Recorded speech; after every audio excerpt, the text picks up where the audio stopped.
Hi friends, ഇന്ന് നമുക്ക് pattern ഉപയോഗിച്ച് എങ്ങനെ നൈറ്റി കട്ട് ചെയ്യാമെന്ന് നോക്കാം. ഒരു നൈറ്റി ബിറ്റ് ആണ് എൻ്റെ കയ്യിലുള്ളത്. അത് പാറ്റേൺ വെച്ച് എങ്ങനെ വരച്ച് കിട്ടുന്നതെന്ന് നോക്കാം കേട്ടോ. നൈറ്റി ബിറ്റ് 4 മറിച്ച് മടക്കിയിടുക. കണ്ടോ, മറിച്ചാണ് മടക്കിയിട്ടുള്ളത്. 4 മടക്കിയിട്ടു. എന്താ അങ്ങനെ 4 മടക്കി എല്ലാ ചുവടുകളും നിർത്തി ശരിക്ക് നൈറ്റി ബിറ്റ് ക്ലീനാക്കി ഇടുക. ഇനി നമുക്ക് നൈറ്റിയുടെ അടിഭാഗത്തിൻ്റെ, അതായത് ഞെറിയിട്ടടിക്കുന്ന ഭാഗത്തിൻ്റെ ഇറക്കം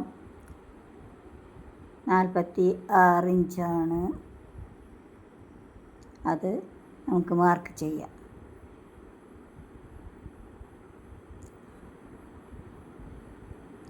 മാർക്ക് ചെയ്തു. ഇനി നമുക്ക് അതിൻ്റെ മുറിഞ്ഞ ഭാഗത്ത് എന്ന് വെച്ചിട്ടുണ്ടെങ്കിൽ തേര് ഭാഗത്ത് ഒരു 5 ഇഞ്ച് നമുക്ക് കൈക്കുഴിയുടെ ഭാഗം വരയ്ക്കാനുണ്ട്. 5 ഇഞ്ച് നമുക്ക് മാർക്ക് ചെയ്യാം. അതിലൊരു കർവ് പോലെ നമുക്ക് കൈക്കുഴി റൗണ്ട് കൈ ആയതുകൊണ്ട് കർവ് പോലെ വരച്ചു.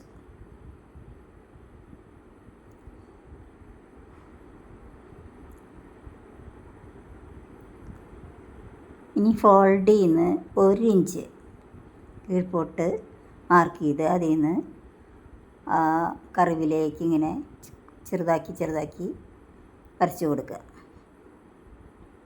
ഇനി നമുക്ക് അത് കട്ട് ചെയ്ത് എടുക്കാം കേട്ടോ.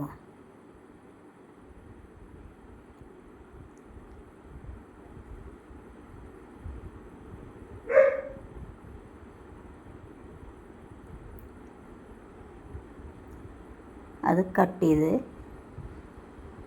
കഴിഞ്ഞു. ഇനി അത് നമുക്ക് മാറ്റി വയ്ക്കാം. പ്ലേറ്റ് ഇട്ട് തയ്ക്കേണ്ട ഭാഗം കഴിഞ്ഞു. ഇനി 3 പീസ് നൈറ്റിയാണ് നമ്മൾ പാറ്റേൺ വെച്ച് കട്ട് ചെയ്യാൻ പോണത്. 3 പീസ് നൈറ്റിയുടെ കൈ, അതായത് സ്ലീവ് നമ്മൾ ഈ ഭാഗത്ത് തേര് ഭാഗത്ത് വെച്ച് മടങ്ങി വെച്ച് വരയ്ക്കണം. എന്താ ഇങ്ങനെ എത്ര എളുപ്പത്തിലാണ് കൈ കട്ട് ചെയ്യാൻ പറ്റണേ. അതും കട്ട് ചെയ്ത് എടുക്കുക. അങ്ങനെ സ്ലീവും കട്ട് ചെയ്ത് നമ്മൾ മാറ്റി വെച്ചു. അതിൻ്റെ നടുവിലൊരു നോച്ചിട്ട് മാറ്റി വെച്ചു. ഇനി നമുക്ക് ബാക്കിയുള്ള പീസ് കൊണ്ട് 3 പീസും വെട്ടണം. ബാക്കിലത്തെ പീസും പിന്നെ ഫ്രണ്ടിൽ 3 പീസും നമുക്ക് കട്ട് ചെയ്യാനുണ്ട്. അതിന് 2 മടക്കിയിട്ട് ആദ്യം ബാക്കിൻ്റെ പാറ്റേൺ വെച്ച് വരയ്ക്കാം. ബാക്കിൻ്റെ പാറ്റേൺ വെട്ടണത് ഞാൻ ആദ്യം ഒരു ദിവസം വീഡിയോ ഇട്ടിട്ടുണ്ട്. അത് നോക്കി ഞാൻ എൻ്റെ ചാനലിൽ നോക്കിയാൽ കാണാം. ആദ്യം നമ്മൾ ഫോൾഡ് ഭാഗത്ത് കഴുത്ത് മാർക്ക് ചെയ്യാം.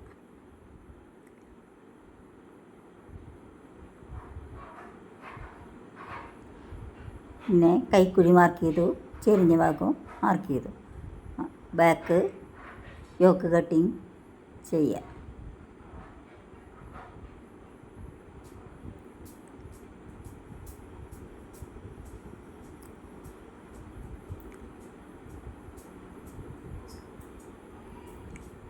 ബാക്കിൻ്റെ യോക്ക് ഭാഗം നമ്മൾ കട്ട് ചെയ്ത് കഴിഞ്ഞു. അതും മാറ്റി വെച്ചു. അപ്പോൾ ഇനി നമുക്ക് 3 പീസാണ് വെട്ടാനുള്ളത്. ഫ്രണ്ടിലത്തെ അത് നമുക്ക് ആദ്യം സൈഡിലത്തെ പീസ് 2 കട്ട് ചെയ്യാം. സൈഡിലത്തെ പീസാണിത്. ഇതുകൊണ്ട് എല്ലാം കിട്ടണം. അതാണ് തിരിച്ചും മറിച്ചും വെച്ച് നോക്കണത് കേട്ടോ. 4 പീസ് കിട്ടണം നമുക്ക്. പക്ഷേ 4 പീസൊന്നും കിട്ടില്ല. ബാക്കിയുള്ളത് വേറെ തുണി വെച്ച് അടിച്ച് മറിക്കേണ്ടി വരും. അങ്ങനെ സൈഡിലെ പീസ് കട്ട് ചെയ്യാം. ഒപ്പല്ല, അതൊന്ന് ഒപ്പാക്കി നമുക്ക് മടക്കിയെടുക്കാം. അല്ലെങ്കിൽ രണ്ടും 2 സൈസായിരിക്കും. ഒപ്പാക്കി ഇനി നമുക്ക് കട്ട് ചെയ്യാം.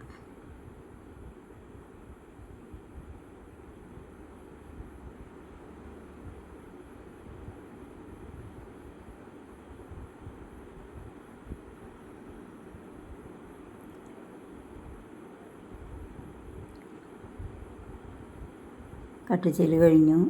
ഇനി നമുക്ക് സെൻറ്ററിലൊരു പീസും കൂടി ഉണ്ട് കേട്ടോ. ഇത് കറക്റ്റായിട്ടൊപ്പം കട്ട് ചെയ്തു.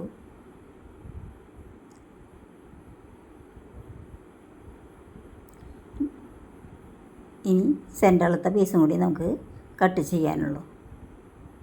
സെൻറ്ററിലെ പീസ് മടങ്ങി ഭാഗം വെച്ച് വെട്ടണം. 2 പീസ് കിട്ടാൻ വഴിയുണ്ടെന്നാണ് നോക്കുന്നത്. 2 പീസ് നമുക്ക് കിട്ടിയ പിന്നെ ഒരു സൈഡ് പീസിലേക്ക് 2 വീതം കിട്ടുമ്പോൾ സെൻറ്റർ പീസ് 2 ഇപ്പോൾ കിട്ടും കേട്ടോ. വെച്ച് വരച്ച സെൻറ്റർ പീസ് 2 കിട്ടും. അടിച്ച് മറിക്കാൻ എളുപ്പമായി.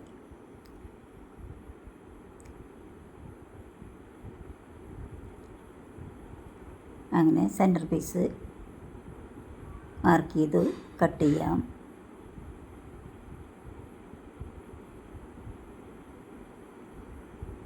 ഇത് നമുക്ക് 2 പീസ് കിട്ടിയിട്ടുണ്ട്.